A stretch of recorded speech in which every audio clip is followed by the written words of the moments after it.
To address the core components in public policy making, it is important to establish and highlight that the conservative nature of system thrives under the status quo.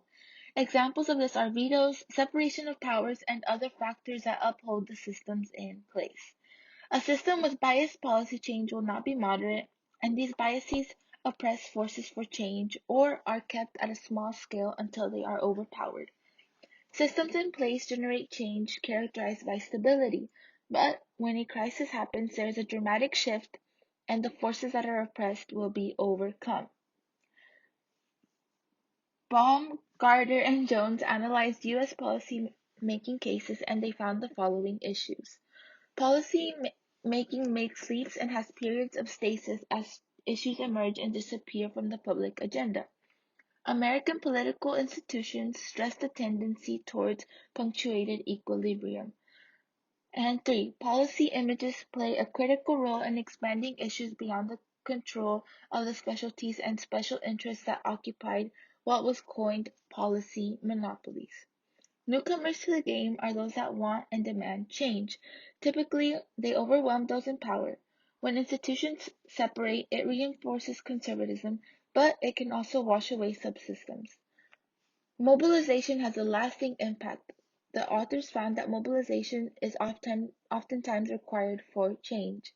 I think we all know that American political institutions are designed to resist change, so sometimes mobilization is a catalyst for large-scale changes in policy. Now we will differentiate between subsystems and macro politics. Subsystem policies can be dominated by a single interest. There can be competition between several interests. They can disintegrate over time and build independence from others. Policy subsystems may be called iron triangles, issue niches, or issue networks. Most of these issues that are operating out of the political spotlight are treated within a community. Macro politics, it's in its name, macro, so think big. The spotlight is on these issues, especially when these issues catch fire. They dominate the agenda and produce a change in the subsystem. To explain how human organizations operate, Simon identified serial and parallel processing. With serial processing, attention is given to one thing at a time, so decision making is done in a serial fashion. With parallel processing, organizations are oftentimes capable of handling multiple issues at once, in parallel.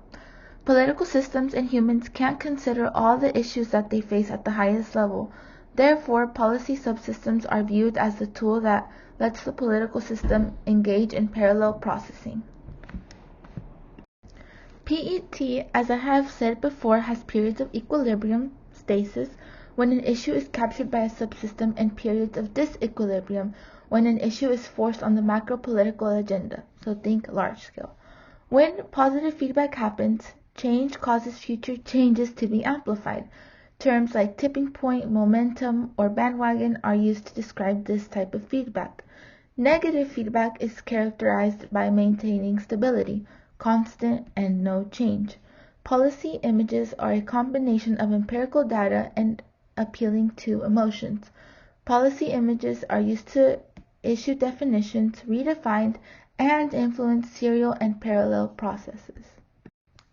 As a recap, subsystem politics are the politics of equilibrium, the politics of monopoly, incrementalism, a supported image, and negative feedback.